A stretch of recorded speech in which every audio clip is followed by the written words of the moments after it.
The Great Hall of the Galactic Council was huge, bigger than any building on most worlds. The ceiling was so high that clouds could form inside it. Today, delegates from 300 different alien species sat in their special chairs, each made for their unique bodies. Ambassador Velthar walked slowly to the speaking platform.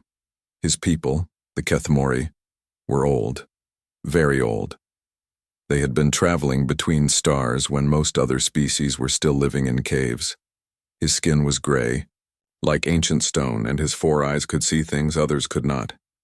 The hall became quiet as he reached the center. All eyes turned to him. Some delegates looked bored, others looked annoyed. They had been talking about the same thing for 3 hours already: what to do about the humans. Friends of the Council, Velthar began, his voice carrying easily through the massive space. I have come here today to give you a warning. A very important warning about the species called humans. Chairman Mordek of the Hegemony Empire shifted in his chair. The Hegemony was powerful. They controlled over 2,000 star systems. Their warships were the strongest in the galaxy. Mordek had green skin that looked like armor, and his mouth was full of sharp teeth. We know about the humans, Old One, Mordek said with a laugh that sounded like breaking glass. They are weak. They have been in space for only 200 years. My people have been conquering worlds for 10,000 years. Other delegates made sounds of agreement. The Vorlak representative clicked his claws together. The crystal beings from Nexus Prime hummed in harmony. Everyone seemed to think the same thing. Humans were not important. But Velthar did not give up. He had lived for 800 years. He had seen many species rise and fall. He had studied humans for 50 years, ever since they first learned to travel faster than light. You do not understand, Velthar said, his voice becoming more serious. My people have watched the humans carefully. We have studied their history. We have seen what they do when they are threatened. What could they possibly do? Asked the delegate from the Spiral Confederation. She was tall and thin, with silver skin that reflected light. They still use metal bullets in their weapons. They still burn chemicals to power their rockets. They are like children playing with toys. Velthar's 4 eyes grew darker. This was the hard part. How could he make them understand something they had never seen before? Let me tell you a story, he said. On their home world, Earth, there were once great animals called mammoths. They were huge, bigger than our vehicles. They had thick fur and long tusks that could kill any enemy. They were strong and fast and seemed impossible to defeat. Some delegates made impatient sounds. What did old Earth animals have to do with galactic politics? But humans hunted these creatures, Velthar continued, not with better weapons or stronger bodies. They hunted them by following, always following. A human hunter would pick one mammoth from the herd. Then he would follow it. For days, for weeks. The mammoth would run, but the human would follow. The mammoth would hide, but the human would find it. The mammoth would fight, but the human would just step back and keep following. So what? Mordek interrupted. They followed some animals. We have weapons that can destroy planets. You are not listening, Velthar said, his voice becoming sharp. The mammoth was faster than the human. It was stronger than the human. It had better weapons than the human. But the human never stopped following, never stopped hunting. The mammoth would get tired, but the human would not. The mammoth would get scared, but the human would not. Finally, the mammoth would die from exhaustion, and the human would take what he needed. The hall was quieter now. Some delegates were starting to pay attention. This is what humans call persistence hunting, Velthar explained. They do not give up, ever. When they decide to hunt something, they will follow it to the end of the universe if they have to. Chairman Mordek laughed again, but it sounded less sure than before. These are just old stories about hunting animals. We are talking about space warfare. We have shields and plasma cannons and quantum bombs. Velthar turned his 4 eyes directly at Mordek. 50 years ago, humans fought a war on their own world. The biggest war they had ever seen. It lasted 6 years. Do you know what happened to the leaders who started that war? No one answered.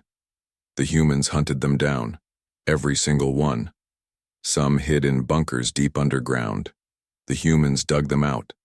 Some fled to other continents. The humans followed them across oceans. Some tried to change their names and faces. The humans found them anyway. It took years, but they found every single person who had hurt their people. The crystal beings from Nexus Prime stopped humming. The Vorlak delegate stopped clicking his claws. But that was their own world, said the delegate from the Outer Rim Alliance. We are talking about space combat across many star systems. Velthar nodded slowly. Yes, and that makes it worse. In space, there is nowhere to hide. In space, humans can follow you forever. They do not need to eat as much as most species. They do not need to sleep as much. They can live in conditions that would kill others. And they have something that most of us have lost. What is that? Asked a small voice from the back of the hall. Patience, Velthar said simply. Endless patience. When you attack a human colony, you think you have won a quick victory. But humans do not think about quick victories. They think about the end of the war. And for humans, the war does not end until their enemy is completely gone. The hall was very quiet now. Outside, ships from 100 different worlds flew past the huge windows of the council station. I have seen their movies, Velthar continued. I have read their books. I have studied their legends. They have stories about hunters who followed their prey for lifetimes. They have heroes who spent decades hunting single enemies. They celebrate. The ones who never give up, never surrender, never stop. Chairman Mordek stood up from his chair. His armor made noise as he moved. Enough of this fear-mongering, old one. The Hegemony Empire is not afraid of a species that barely has 100 worlds. Then you are a fool, Velthar said quietly. The words hit the hall like a physical blow. No one spoke to the Hegemony chairman that way. Mordek's eyes began to glow with anger. My people have existed for millions of years, Velthar said, not caring about Mordek's anger. We have seen species rise and fall like waves on a beach. We have seen empires that seem to last forever crumble into dust. Do you know what all the fallen empires had in common? He looked around the hall, meeting as many eyes as he could. They all made the same mistake. They attacked someone they thought was weak, someone they thought they could defeat easily, someone they thought would give up quickly. His voice grew very soft, but everyone could hear him clearly. They were all wrong. Chairman Mordek's hands were shaking with rage now. Are you threatening the hegemony, old one? I am not threatening anyone, Velthar replied calmly. I am giving you information that might save your species. What you do with that information is your choice. He began walking back to his seat, but stopped and turned around one more time. There is an old human saying, he said. They say, you can run, but you cannot hide. Most species think this is just words. Humans mean it literally. If you attack them, they will hunt you. They will follow you across the galaxy. They will track you through generations. They will never stop, never rest, never forgive. Velthar reached his chair and sat down heavily. His part was done. He had given them the warning his people had asked him to give. The council continued their debate for 3 more hours. In the end, they voted. 247 species voted to approve military action against human expansion. 52 species voted against it. 1 species abstained. The Kethmori did not vote at all. They simply left the station and went home to their ancient worlds far from human space. As Velthar's ship jumped to hyperspace, he sent a message to his people. The warning has been given. They did not listen. May the stars have mercy on them all. Meanwhile, in a quiet solar system at the edge of known space, Captain Hyunwoo Kim was checking the sensors on his exploration ship. Everything looked normal. Space was peaceful. His crew was preparing for another routine survey mission. He had no idea that his people's greatest test was only 3 months away. 3 months had passed since the Galactic Council meeting. Admiral Kexlar of the Hegemony Empire stood on the bridge of his flagship, the Death's Edge. The ship was enormous, 3 kilometers long and armed with enough weapons to destroy a small moon. Around him, his fleet waited in the darkness between stars. 200 warships, each one more powerful than anything humans had ever built. Their plasma cannons could melt through the strongest armor. Their quantum missiles could crack planets in half. Admiral, his communications officer reported, all ships are in position. The human colonies are completely unaware of our presence. Kexelar smiled, showing rows of sharp teeth. This would be easy. The humans had only 2 major colonies outside their home system. New Sol was a farming world with 2 million people. Busan Station was a mining colony with 500,000 workers. Both were lightly defended. Begin the attack, Kexelar ordered. Remember, we want them to surrender quickly. Kill enough to show we are serious, but leave enough alive to spread fear. The hegemony fleet dropped out of hyperspace above New Sol. The planet was beautiful, with green fields and blue oceans. Small ships moved between the planet and its 3 moons, carrying crops and supplies. The humans had no idea what was coming. Captain Jinho Park was piloting his cargo ship Morning Star away from New Sol's main spaceport. His crew of 12 was tired, but happy. They had just delivered medical supplies to the colony's hospitals. Now they were heading to Busan Station with a load of food containers. Captain, his navigator Bo-Ram Lee called from her station, I'm getting some strange readings on the long-range sensors. What kind of readings? Jinho asked, not really worried. Space was full of strange things, old satellites, asteroid fields, solar storms. Ships, sir. Lots of ships, but they're not showing up on the identification system. Jinho felt his stomach get cold. Unknown ships near a human colony usually meant trouble. How many ships? Bo-Ram's face went pale. Over 100, Captain. And they're big, really big. Before Jinho could respond, space around New Sol exploded with light. The hegemony fleet opened fire with everything they had. Plasma beams reached down from orbit like the fingers of angry gods. The colony's defense stations tried to fight back. Their railguns fired metal slugs at incredible speed. Their missile batteries launched everything they had. But it was like throwing rocks at a mountain.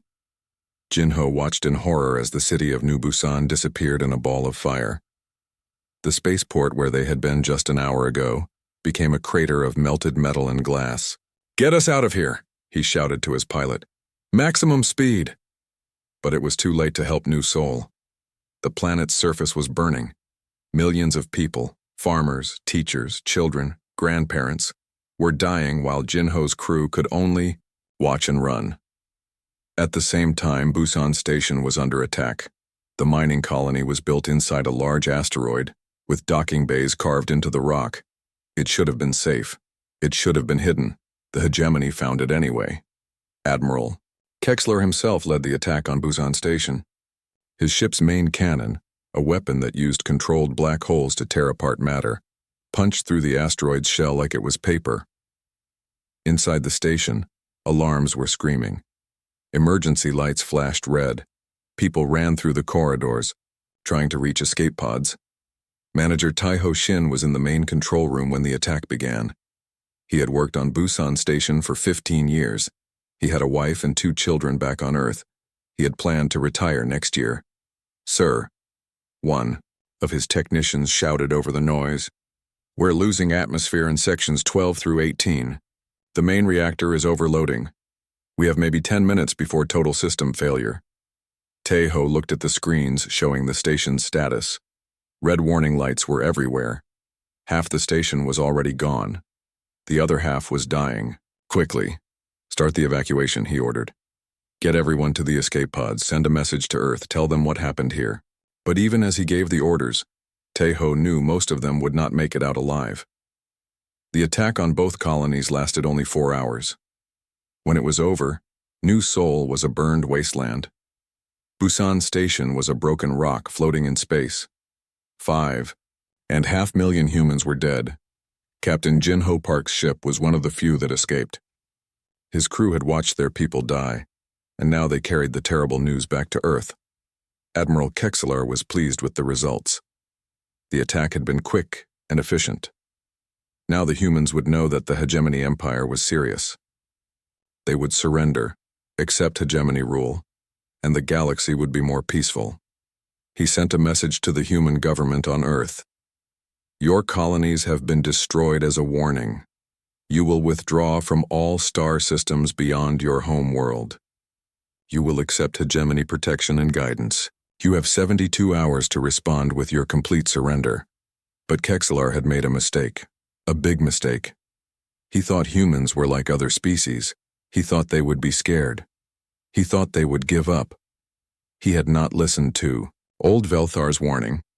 On Earth, President Taemin Choi stood in the emergency command center deep below the capital city. Around him, generals and admirals were reading reports from the attack. The numbers were terrible, so many dead, so many families destroyed. Sir, General Myung Kim said quietly, we're getting refugee ships from both colonies. The survivors they're not in good condition.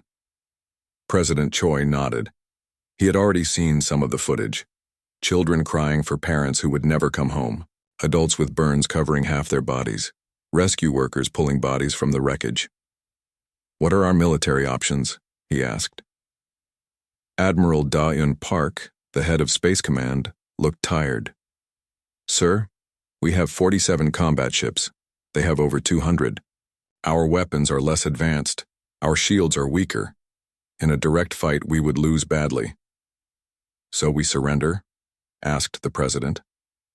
The room became very quiet. Everyone knew this moment would define humanity's future. If they surrendered now, they would never be free again. If they fought, most of them would probably die. Admiral Park spoke first. Sir, I've been thinking about something my grandfather told me. He was a soldier in the old wars on Earth. He said that when someone attacks your family, you don't think about winning or losing. You think about making them pay. General Kim nodded. The attack wasn't military, sir. They didn't target our ships or our weapons. They targeted civilians, farmers, miners, families. President Choi was quiet for a long moment. He thought about the children who had died on New Seoul. He thought about the workers trapped in Busan Station. He thought about the message demanding surrender. Finally, he spoke. Send a response to Admiral Kexlar. What should it say, sir? Asked his communications director. President Choi's voice was very calm, but his eyes were hard as steel. Tell him, you have made a grave mistake. The communications director looked confused. That's all, sir? That's all. While the president was sending his message, Dr. Soo Jin-yoon was working in her laboratory.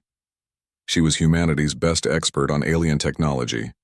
The military had brought her pieces of hegemony weapons found in the wreckage of the colonies. Soo-jin studied the alien metal under her microscope. She ran tests on the energy signatures. She analyzed the computer codes found in the wreckage. Interesting, she said to her assistant. Their technology is more advanced than ours, but it's not magic. Everything has weaknesses, everything can be broken. Her assistant, a young man named Jun-Ho Lee, looked over her shoulder. What kind of weaknesses? Soo-jin smiled, but it was not a happy smile. Their ships are big and powerful, but they're slow. Their weapons hit hard, but they take time to recharge. Their armor is strong, but it has gaps. She looked up from her microscope. Most importantly, they think like conquerors. They're used to enemies who surrender quickly. What does that mean for us? It means they're not prepared for a long war. They expect quick victories and fast surrenders. They don't know how to fight an enemy that refuses to give up. As night fell on Earth, President Choi addressed the world.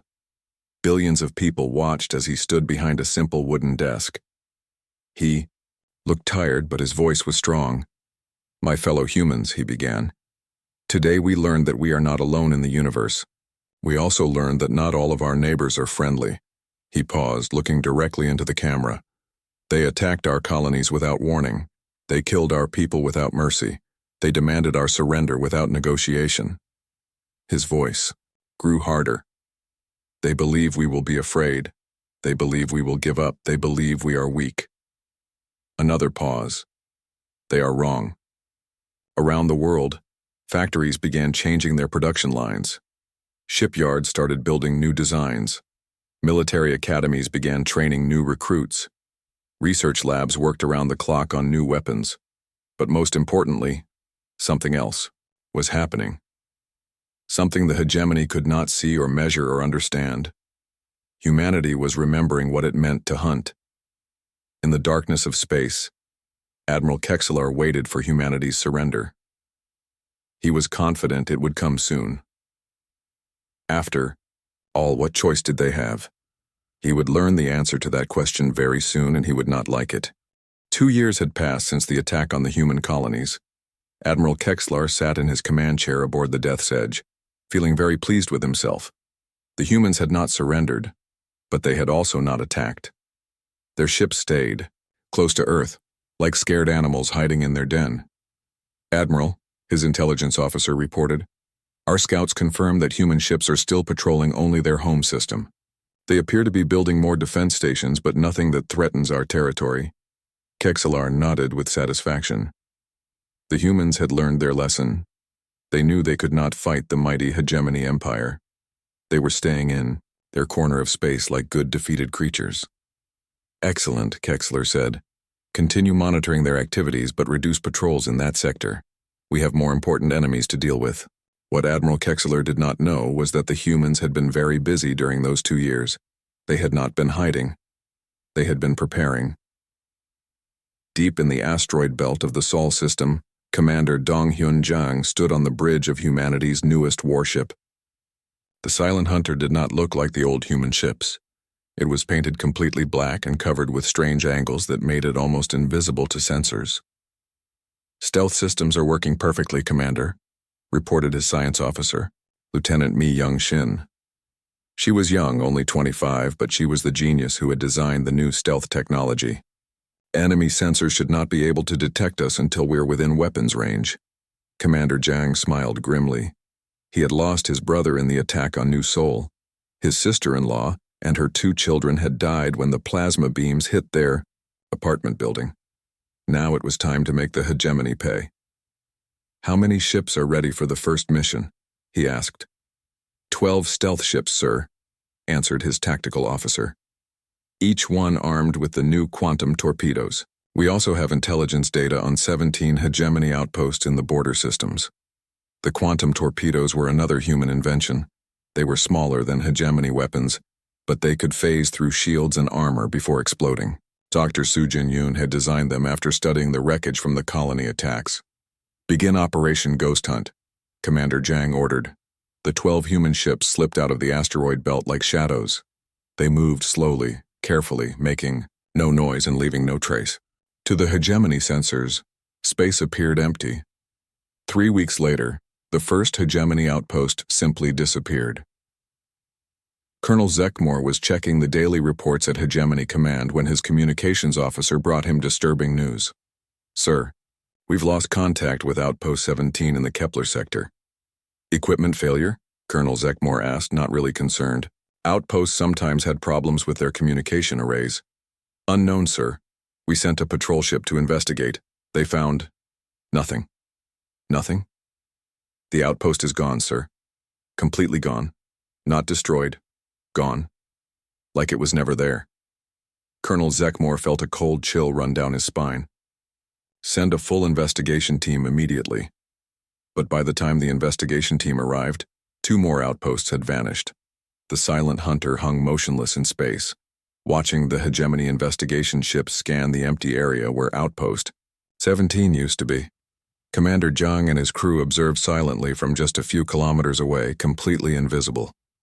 "They look confused," observed Lieutenant Shin with satisfaction. "Good," Commander Jang replied. "Confusion leads to fear. Fear leads to mistakes."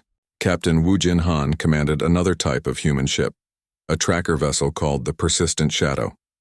His job was different from Commander Jang's. While Jang destroyed outposts, Han hunted individual targets. His current target was Admiral Kexler himself. "Sir," his intelligence officer reported, "we've been following the Admiral's personal movements for 6 months now. He visits his family estate on Hegemony Prime every 37 days. Always takes the same route. Always uses the same 3 escort ships." Captain Han studied the star charts on his screen. Hegemony Prime was deep in enemy territory, surrounded by defense stations and patrol fleets. Getting there should have been impossible for a human ship, but the persistent shadow was not like other ships. It was designed for one purpose: to follow enemies anywhere they went, no matter how long it took. "How long to reach the intercept point?" Han asked. 4 weeks at maximum stealth speed, sir. Then we begin tracking. For 4 weeks, the persistent shadow crept through hegemony space like a ghost. It hid in asteroid fields when patrol ships came near. It drifted silently past defense stations. It moved like a predator stalking its prey. Admiral Kexelar had no idea he was being hunted. Meanwhile, more hegemony outposts were disappearing. Supply convoys vanished between star systems. Communication relays went offline without explanation. Patrol ships reported strange sensor readings, and then were never heard from again. The hegemony military was becoming nervous. "This is impossible," Admiral Kexler shouted at his staff meeting. "How can the humans be attacking our territory? Our scouts report no human ships leaving their home system." "Sir," his intelligence chief said carefully, "perhaps the humans have developed new technology, something that makes their ships harder to detect." "Impossible," Kexler snapped. "They are primitives. They barely understand quantum physics." But deep down, the Admiral was starting to worry. The attacks were too precise, too well planned. Someone was feeding the humans very good intelligence about hegemony positions and movements. What he did not know was that the humans had been studying the hegemony for 2 years. They had intercepted communications. They had tracked ship movements. They had identified key personnel and mapped supply routes. The humans had learned everything there was to know about their enemy. Captain Han's ship reached the intercept point, just as Admiral Kexler's convoy was approaching. The 3 hegemony escort ships were massive, each one 5 times larger than the persistent shadow.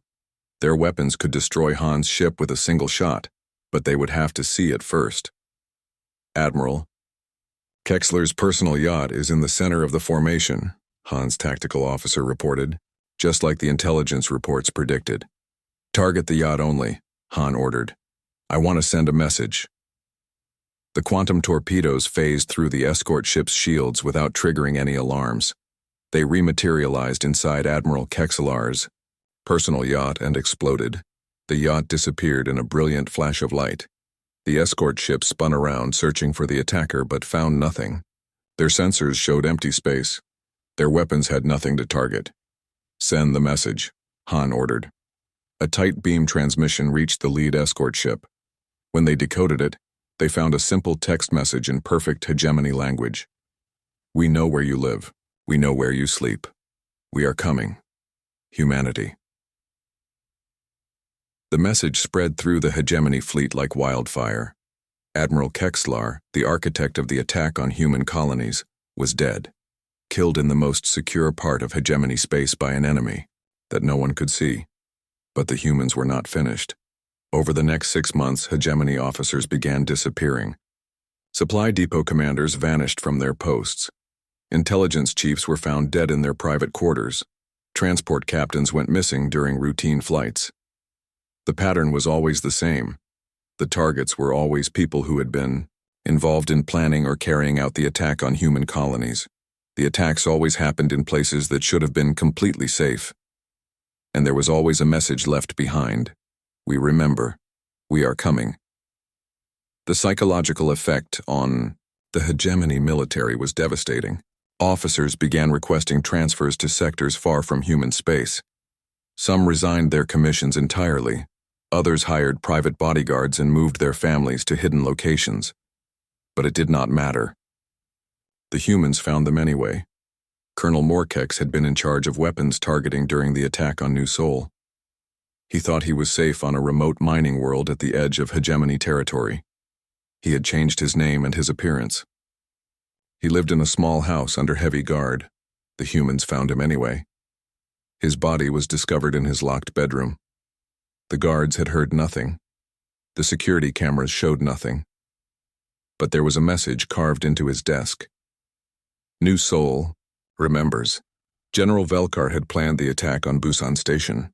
He fled to a secret military base in the Galactic Core surrounded by 3 full battle fleets. He stayed in a bunker deep underground, protected by energy shields and armed soldiers. It did not help. He was found dead in his command chair. Every guard was unconscious but unharmed. The security systems had recorded nothing. But on his computer screen was a message. Busan Station remembers. The Hegemony High Command was beginning to panic. How were the humans doing this? How were they getting past the best defenses in the galaxy? How were they finding targets that even the Hegemony's own intelligence services couldn't locate? The answer was simple, though the Hegemony could not understand it. The humans were not fighting like other species. They were not trying to conquer territory or capture resources. They were hunting. Like their ancestors had hunted mammoths on the plains of Earth, they were following their prey with endless patience and determination. 5 years had passed since the human hunt began. The Great Hall of the Galactic Council was very different now. Many seats were empty. The delegate from the Hegemony Empire had not been seen for 6 months. Rumors said he was hiding in a bunker, on some distant world, afraid to travel in space. Chairman Mordek himself looked like a broken alien. His green armor was dull and scratched. His sharp teeth seemed smaller. His eyes moved constantly, watching every shadow, checking every entrance. Humans, he whispered to his aide. They're everywhere. My own ship was attacked last month. My guards found nothing, but there was a message carved into my cabin wall. We are watching you. Ambassador Velthar sat in his usual seat, looking older but not surprised. His 4 eyes watched the nervous delegates with something that might have been sadness. A new voice spoke from the human section. Ambassador Seung-ho Ryu had arrived at the council 3 months ago as humanity's first official representative. Unlike other delegates who wore fancy robes or jeweled armor, he wore a simple military uniform with burn scars on his hands and face. Honored delegates, Ambassador Ryu said as he stood up, I bring greetings from Earth and our colonies. The hall became very quiet. Many delegates had heard stories about what happened to people who made the humans angry. I noticed many empty seats today. Ryu continued, looking around the vast chamber. I wonder where everyone has gone. Chairman, Mordek's voice shook as he spoke. You know exactly where they have gone, human. Your people have been hunting them like animals. Ambassador Ryu's expression did not change. We have been seeking justice for the murder of 5.5 million innocent civilians. The people responsible for those deaths are being held accountable for their actions. You call it justice, said the delegate from the Corvani Empire, a thin creature with silver skin. We call it terrorism. Your ships appear from nowhere, strike without warning, and vanish like ghosts. That is exactly what the Hegemony did to our colonies, Ryu replied calmly. The difference is that we target only those who were responsible for the attack. The Hegemony targeted farmers, children, and families. The crystal beings from Nexus Prime hummed nervously. But how? Their speaker asked. How do your ships travel so far into protected space without being detected? How do you find targets that even our best intelligence services cannot locate? Ambassador Ryu smiled, but it was not a warm smile. We are very good at finding things, honored delegate. It is what humans do best. What the delegates did not know was that the human hunt had become something far beyond what anyone had imagined. In the depths of space, Admiral Yujin Pak commanded, the largest human fleet ever assembled, over 300 ships all equipped with the latest stealth technology. But Admiral Pak was not hunting in normal space. She was leading her fleet into the void between, the empty darkness between galactic arms where no intelligent species had ever gone willingly. Admiral, her science officer reported, long-range sensors are detecting massive energy signatures ahead. It looks like a fleet, a very large fleet. Admiral Pak studied the sensor readings. After 5 years of hunting, the remaining Hegemony forces had fled to the most remote corner of the galaxy. They thought they would be safe in the void between, where there were no stars, no planets, no places to hide or resupply. They were wrong. How many ships? Admiral Pak asked. Over 400, Admiral. It looks like the last major Hegemony fleet. They're arranged in a defensive formation around what appears to be a mobile command base. Admiral Pack nodded. This was what they had been tracking for 2 years, the final remnant of the Empire that had dared to attack human families. Signal the fleet, she ordered.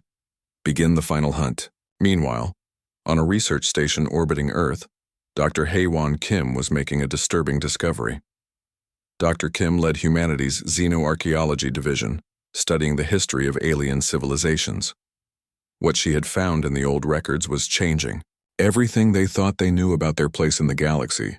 "Sir," she said to her assistant, a young researcher named Jun-Soo Park. "Look at this data from the Council archives. Do you see the pattern?" Jun-Soo studied the holographic display showing galactic history over the past 50,000 years. "I see several major civilizations that suddenly disappeared.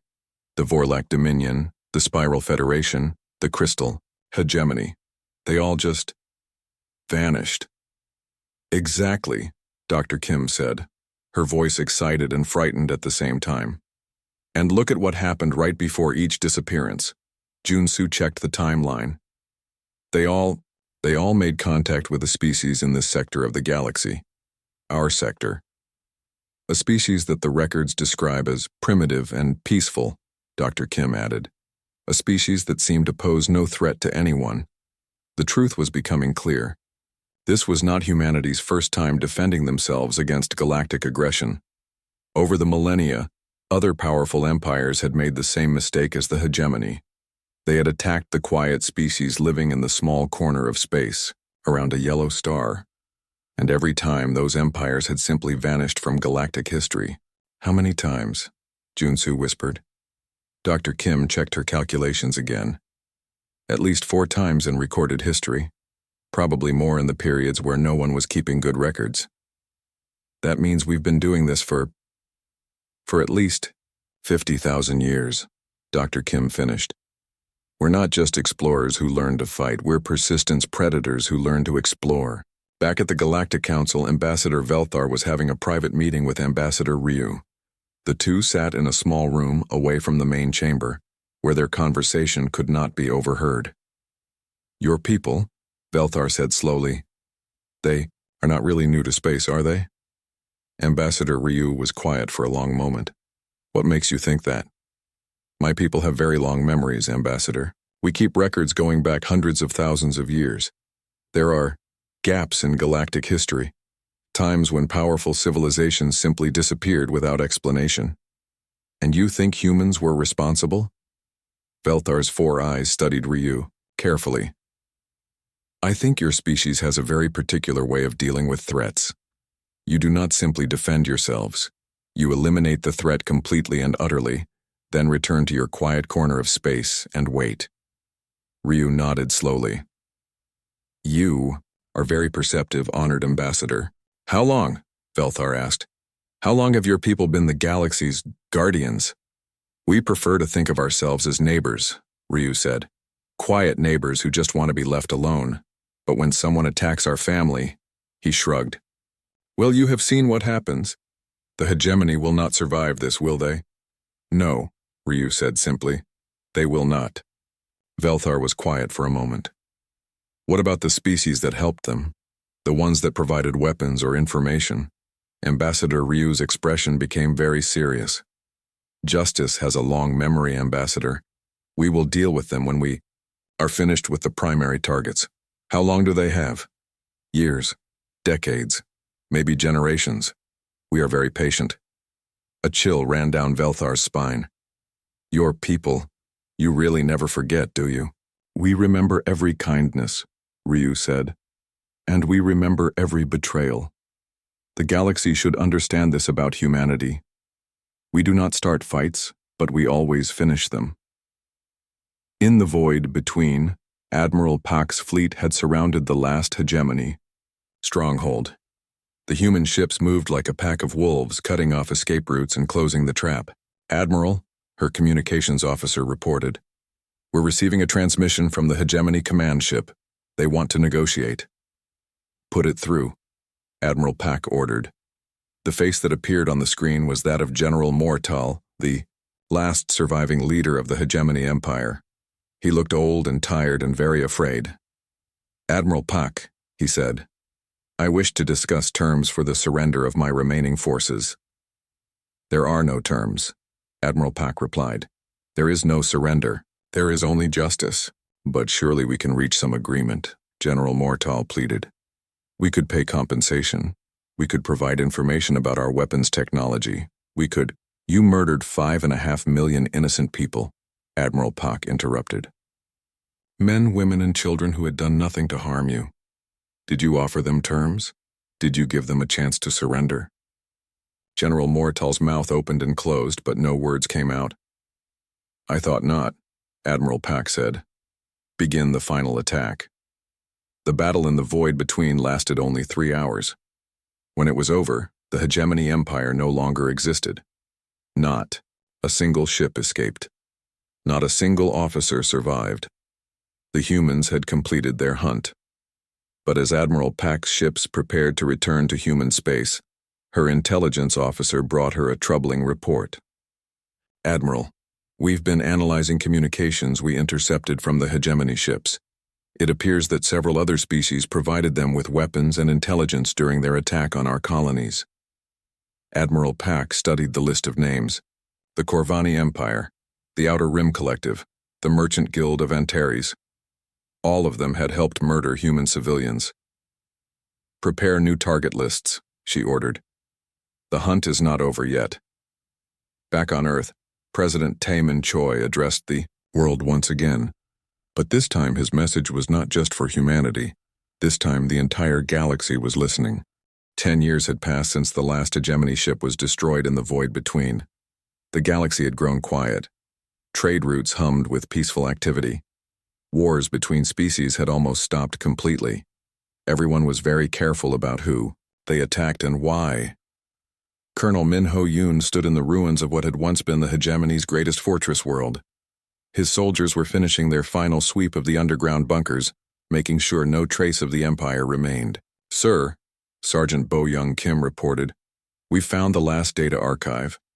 It contains the complete records of their military operations, including all their allies and supporters." Colonel Yoon nodded. Even though the hegemony was gone, the hunt for justice was not over. The information in those archives would be very useful. "Send everything to Intelligence Division," he ordered. "Dr. So-Young Lee will want to analyze it personally." Dr. Lee had become humanity's expert on galactic politics and war crimes. Her job was to track down everyone who had helped murder human civilians. She was very good at her job. Too good, some people said. Back on Earth, the human government was different now. The emergency powers granted during the war had never been revoked. President Taemin Choi still led the government, but now he also commanded something new, the Department of Eternal Justice. The department's job was simple. Remember every crime against humanity, track down every person responsible, and make sure justice was served, no matter how long it took. "Sir," Dr. Lee reported to the president in a secure briefing room, "we have identified 47 species that provided direct support to the hegemony during their attack on our colonies. We also have evidence of 32 additional species that knew about the planned attack but did nothing to warn us." President Choi studied the holographic display showing the galaxy's political map. Red dots marked the species that had helped humanity's enemies. Yellow dots showed those who had stayed silent. "How do you recommend we proceed?" he asked. "Patience, sir," Dr. Lee replied. "We have all the time in the galaxy. Some of these species are already weakening due to internal problems. Others are facing external threats. We wait for the right moment to act." "And if the right moment never comes?" Dr. Lee smiled coldly. "Then we make our own moment, sir. Justice is patient, but it is also inevitable." 20 years after the hegemony's destruction, the Corvani Empire was celebrating the coronation of their new emperor. Prince Velkaran was young and ambitious. He had big plans for expanding Corvani territory and influence. The celebration was magnificent. Ships from across the galaxy came to the Corvani homeworld to witness the ceremony. There were parades, festivals, and grand banquets. Everyone was having a wonderful time. Prince Velkaran's personal yacht was the most beautiful ship in the fleet. It was covered in gold and silver, with crystal windows that sparkled like stars. The prince felt like the most important person in the galaxy. He had no idea that Admiral Jong-soo Kim was watching him from just a few kilometers away. Admiral Kim was much older now. His hair was gray and his face was lined with wrinkles, but his eyes were still sharp and his memory was perfect. He remembered exactly which species had helped the hegemony obtain the weapons used to attack human children. Admiral, his intelligence officer reported, Prince Velkaran's yacht is moving to the planned coordinates. All systems on the yacht appear to be functioning normally. Good, Admiral Kim said quietly. Begin the operation. What happened next looked like an accident. A terrible, tragic accident. Prince Velkaran's beautiful yacht suddenly exploded while he was aboard. The explosion was so complete that nothing remained. No debris, no bodies, no evidence. The Corvani. Investigators found signs of a reactor malfunction. Very sad, they said. These things happen sometimes with advanced technology. No one suspected anything else. But 3 days later, every major news outlet in the galaxy received the same message. The Corvani Empire provided plasma weapons to the Hegemony Empire 20 years ago. Those weapons were used to murder human children on New Sol. Justice remembers. Justice is patient. Justice is inevitable. The message was signed simply, humanity. The galaxy shuddered. After 20 years of peace, the humans were hunting. Again. But this was just the beginning. Over the next 5 years, strange accidents began happening to leaders across the galaxy. The Grand Admiral of the Outer Rim Collective died when his personal transport suffered a mysterious engine failure. The chief executive of the Antares Merchant Guild choked to death on his dinner at a heavily guarded private restaurant. The War Minister of the Spiral Federation was found dead in his locked office, apparently from natural causes. Every death looked innocent. Every death had a logical explanation. But after each death, the same message appeared. Justice remembers. The pattern was terrifying. The humans were not attacking randomly. They were working through a list, methodically eliminating everyone who had helped their enemies. And they were doing it so carefully that no one could prove anything.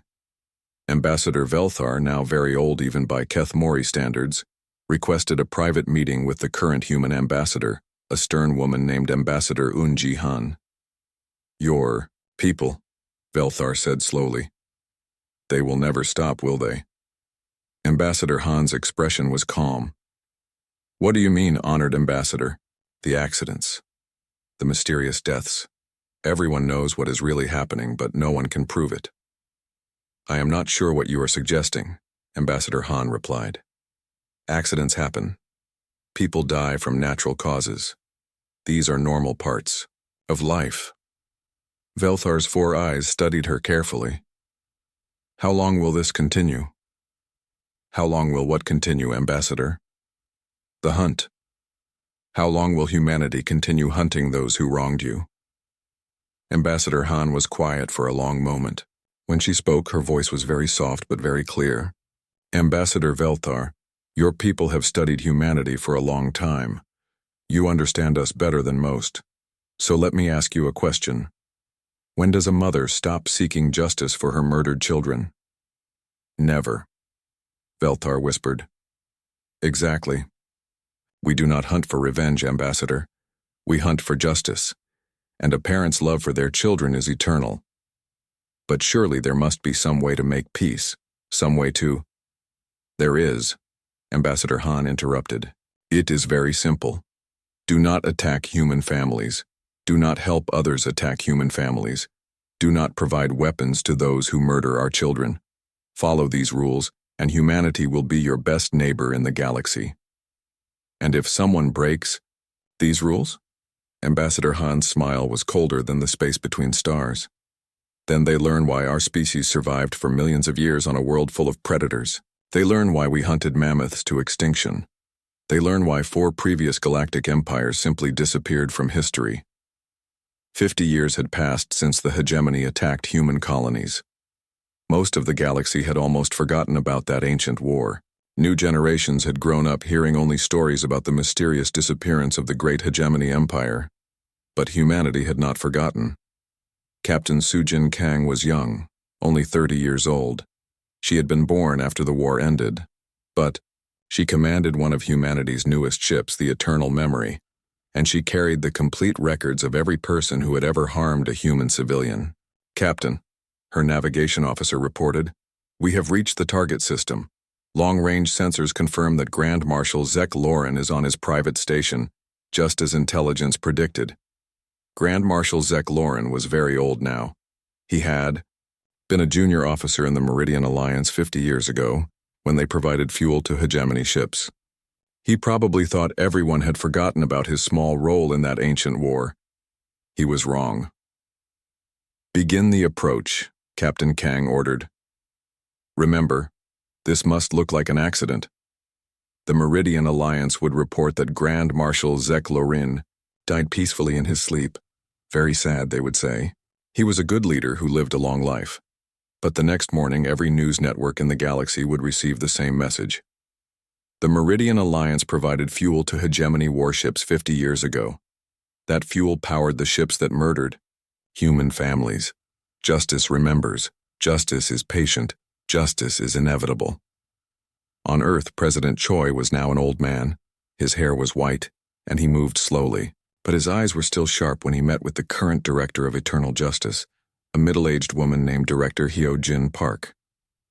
"How many names remain on the list?" President Choi asked. Director Park consulted her tablet. 17 primary targets, sir. 43 secondary targets. Approximately 200 individuals who provided minor support. "And how long until the list is complete?" "At our current pace, sir, another 30 to 40 years, maybe 50. President Choi nodded. He would not live to see the end of the hunt. But that did not matter. His children would continue it. Their children would continue it.